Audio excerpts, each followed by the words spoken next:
Card, it's defeat today against Marine. What's your initial thoughts on that one?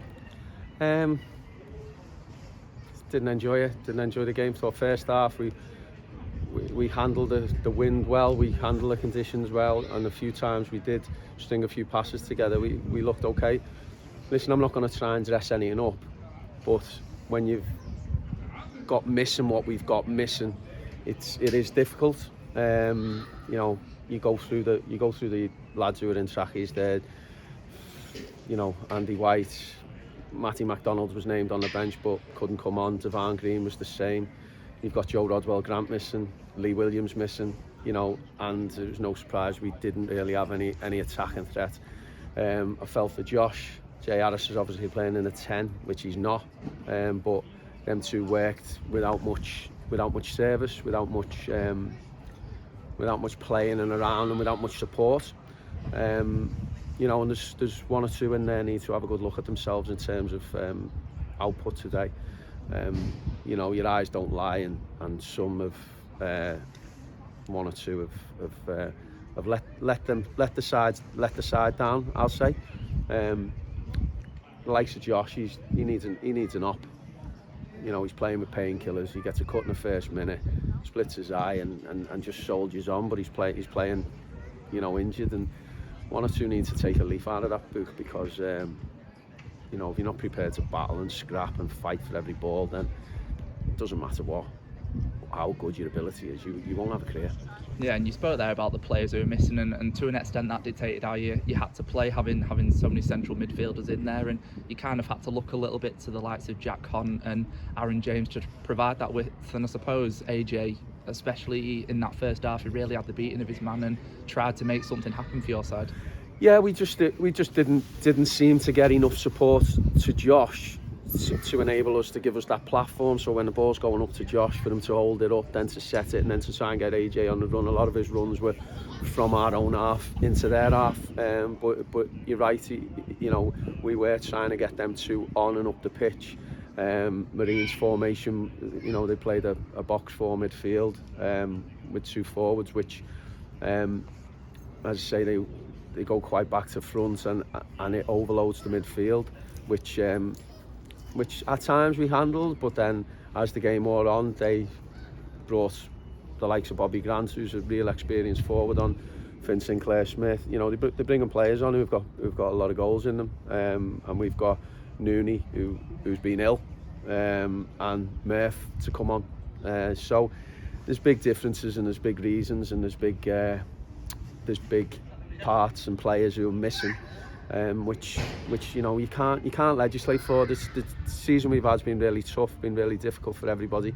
But when you've got so many players out who give us a threat and a threat going forward, it's always going to be tough. Yeah, over the course of the 90 minutes, I suppose it was a game that resembles a lot of the ones in recent weeks, whereby there weren't too many chances in the game. There wasn't a lot between the teams, but the chances that they had, obviously one goes in and the forced Dan into a couple of saves towards the end. Yeah, well, that's what it was, wasn't it? It was after they went a goal up, we threw Clarkey up just to get someone next to Josh, and you know, they end up with a lot of runners going forward, looking to score.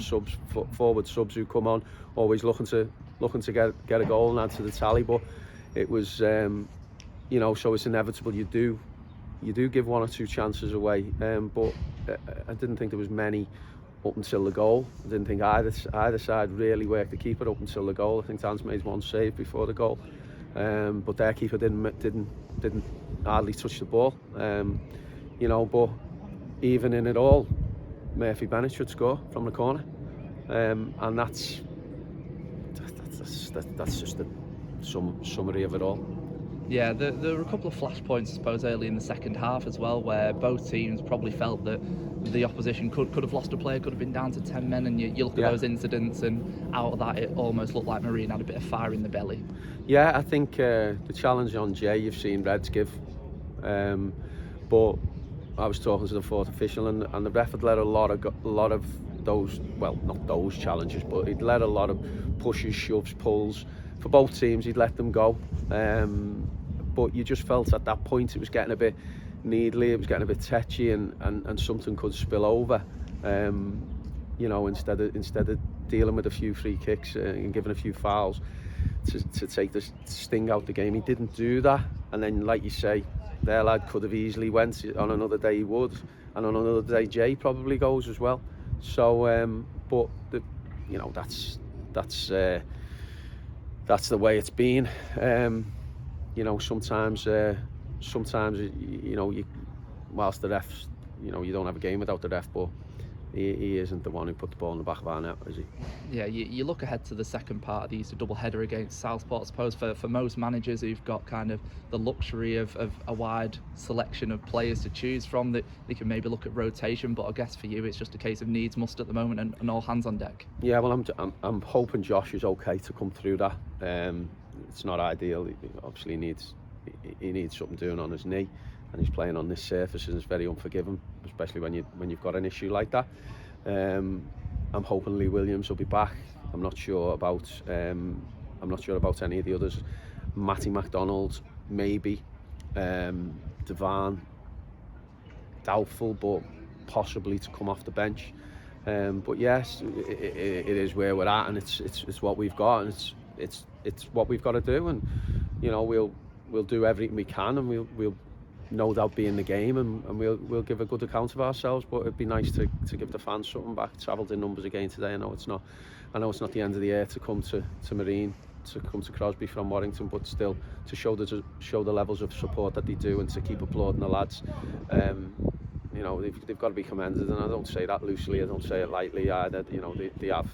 I speak to them all the time, and they're looking forward to next season. They're looking forward to the plans and the build that we're going to have to do, and as I say, the work's already started, and I've never been more determined than to give them something back.